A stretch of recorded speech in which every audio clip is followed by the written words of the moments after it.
Now we see the performance of a pipeline and also the stalling. So we can increase the performance of a pipeline by increasing the number of stages in the pipeline. Why this happens is because when we see the speed up that is caused due to the pipeline, we can see that the number of stages k is coming in the numerator and it is getting multiplied. So that means the speed up is directly proportional to the number of stages. Just like that, as the speed up increases, the performance of the pipeline is also getting increased. So in order to increase the performance of the pipeline, we can increase the number of stages in the pipeline. Now, if you think about it, also it is very clear because as the number of stages increases, then there are those many different units are there that can perform tasks simultaneously. So that much parallelization is happening. That is where the performance of the pipeline will increase as the number of stages get increased. Now. There are due to some reasons, some of the pipeline stages, for example the fetch or decode or execute or write, may take more clock cycles than that is allotted. Like for example, here we were allotted only one clock cycle for each of the stage. Fetch only takes one clock cycle, decode only takes one clock cycle. So if it takes more than one clock cycle, for example, then what is allotted could be 2 clock cycles or 3 clock cycles. If it takes more than that, then that will cause a delay in the pipeline, and this delay in pipeline is called a stall. And whatever the reason, any condition that causes this such a stall will be termed as a hazard. So these are two important terms, stall and hazard.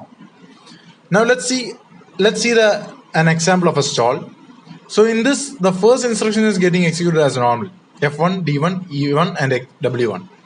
Now when it comes to the second instruction, F2 is fetched, decoded and execute takes, instead of 1 clock cycle, it takes 3 clock cycles. The 4th, 5th and 6th we are executing this instruction.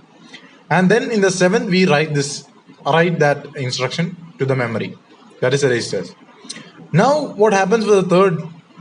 F3 fetching can happen, decoding can happen, but execute of the third cannot happen here because the execute that stage or that unit is right now being used by the second instruction for executing the second instruction. So two E's cannot come in the same line. So only after getting the second instruction completely executed can we write the E again. So that causes this much time. After decoding, the third instruction has to wait. So this causes a stall even for the fourth instruction. As the F4 is done, then the D4 has to wait until this execution of the E3 happens. That's when we do the D4, and only after the E3 is done we can do the E4 also. So overall, just because this E2 takes this much time, a stall is happening in the execution of the program. So this all is happen only because of the E2 taking more time for the completion of that task. Now we talk about the different types of hazards. There are basically 3 different types of hazards. One is data hazard, the second is control hazard or instruction hazard, and the third is structural hazard. We'll talk about each of these in detail in the subsequent videos.